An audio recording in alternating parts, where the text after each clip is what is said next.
Welcome back to Where is the Money? So some people voted for Donald Trump because they said if he could run a successful business, he can run the country. That is the thought process, right? But in practice, maybe they want to revisit that because it does appear, indeed, Donald Trump is running the country like his businesses. And what I mean, he's running it into bankruptcy. Trump plans to have America be the seventh business that he bankrupts. Okay, now wait. I know you're like, oh, I know he said he's going to treat it like a business, but it's not actually a business. You can't bankrupt America. Okay, listen to this. So Trump bankrupted 6 businesses. I believe they were all casinos. And people are like, oh, that makes him a bad businessman. Yes, it does. But also, no, it doesn't. Because what happen? Why do you bankrupt a business? When you are a private equity firm or you're a big business and you buy another business, your purpose, your goal is to extract as much profit as you can out of that business, and then either sell it to the next bidder, or you can keep it if it's a really good strategic asset, like it has good potential for future growth. But most private equity firms don't care about that. They want to get as much money as they can out of that business in the short term and then sell it off again. And how do they get that biggest profit? They do a bunch of layoffs when they first buy it, right? What happened when Trump got in office? Oh, we're shrinking the government. Oh, we got the whole Doge fiasco happened, and they laid off a bunch of people in the federal government. Okay, stay with me. They lower they give more work to the people who are left so that they can save money. They increase the prices of all of the products typically that they are selling. I'm like, what do we have as the products? Healthcare is one. Healthcare expense. Everything is going up. Everything that every product that America sells is going up. He put the tariffs on everything. That's a version of increasing prices of everything in America. So he made all the prices go up. Okay. And then the last step for a private equity firm or a business that's trying to extract as much profit out of a business before they dump it and drop it and leave it for parts, is they take out a bunch of loans on that business. And then the loans that they get from that business, the actual money, they put it in their pockets, in their own personal pockets, in the executives' pockets, in the shareholders' pockets, and they leave the debt on the business, and then they file for bankruptcy for the business. But the business, remember, whenever you have a business, you have a limited liability company, at LLC. That means you are limited by you have limited liability to that company, limited liability company. That means the banks can sue the company for the money, but if the company doesn't have it, the company goes bankrupt. But they can't sue you because you are not the business. You are a different entity from the business. That's the whole point of having a business, is to have a different entity from your personal person.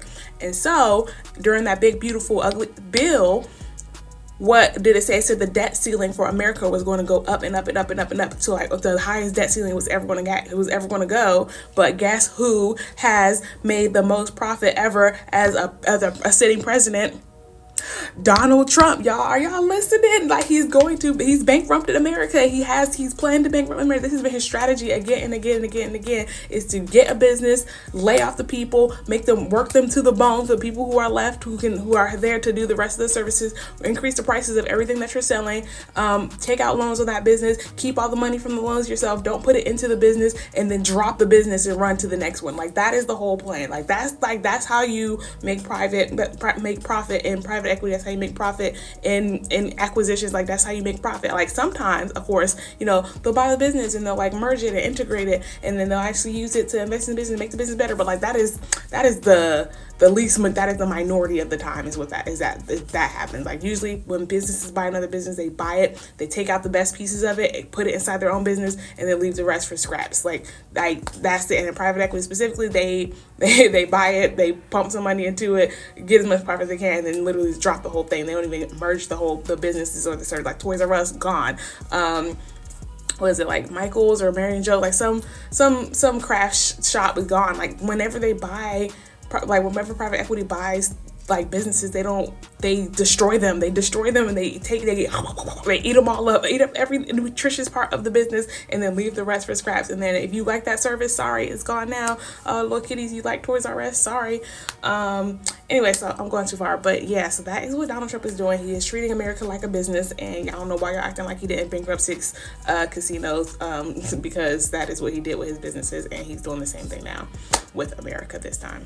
Is Donald Trump and the administration using America like a piggy bank of private equity? Are they taking a blueprint from private equity, buying the business, laying people off, downsizing, scaling back, overworking the people, raise the price on the services, take out a bunch of loans, stick the company with the debt, take the profit, and dump that? Is that what Donald Trump is doing right now to America? Can America survive Donald Trump's attempt at bankrupting America? As someone who left corporate because of all of the uncertainty, the instability, the constant fear of layoffs, the seeing your friends literally just disappear one by one, I can't help but make the connection between when people voted for Trump because he could run this country like a business, and then seeing what is happening now in his second term and how that is directly correlated. It's literally just copy paste for what's happening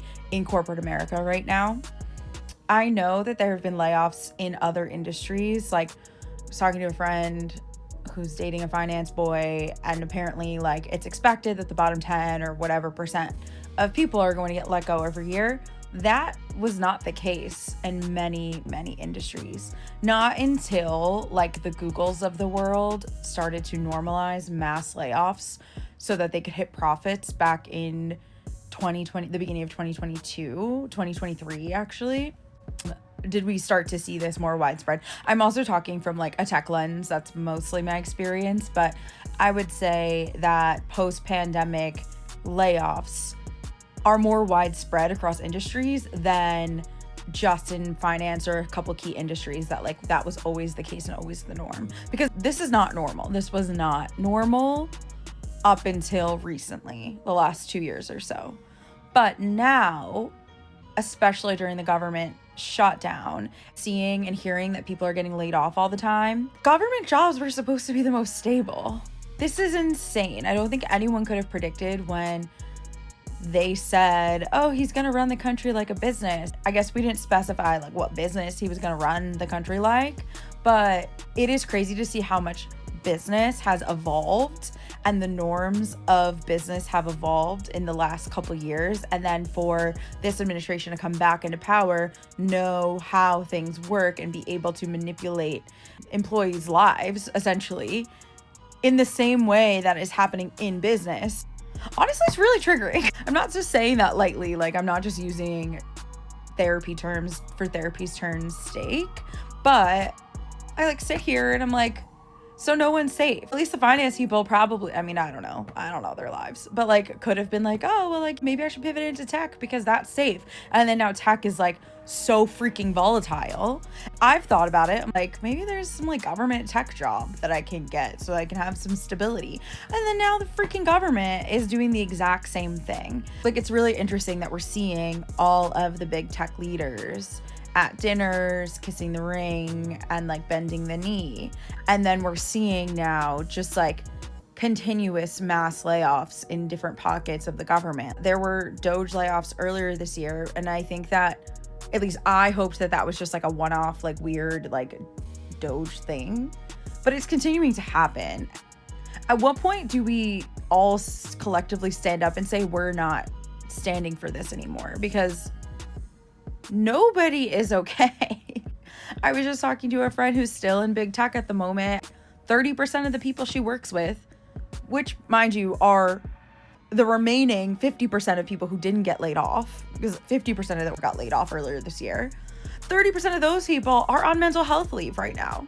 We're not doing well. I don't think that this is conducive to people's lives. It is conducive to, I guess, like our overlord oligarchs' pockets, and that's kind of like all that matters, or so it seems at the moment. But it's just really crazy to sit here and like be trying to heal from that whole crazy, unstable environment.